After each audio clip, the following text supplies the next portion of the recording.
நாம் இங்கிருந்து அவர்களுக்கு காலங்காலமாக 92ல அனுப்பணும், இப்போ அனுப்பிச்சுக்கிட்டு இருக்கோம் அப்படின்றது அனுப்புவது பணம் அல்ல.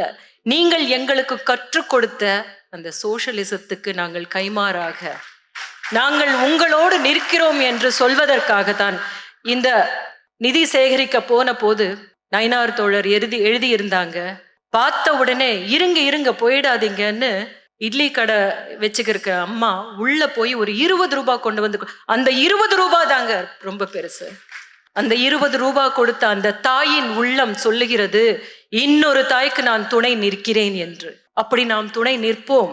ஏனென்றால் முற்போக்கு சிந்தனைகளோடு வளர்ந்தவர்கள் தமிழ்நாடு. சமூக நீதியை பிடித்து கொண்டிருக்கின்ற ஒரு பிரதேசம் நமது தமிழ்நாடு. மொத்த இந்தியாவுக்கே முன்னுதாரணமாக ஒவ்வொரு எலெக்ஷன்ஸ்லயுமே ஒரு ரிசல்ட் கொடுத்துக்கிட்டு இருக்கிற இந்த தமிழ்நாடு துணை போகவில்லை என்றால் கியூபாவிற்கு வேறு யார் துணை போவார்கள்? நாம் துணை போவோம்.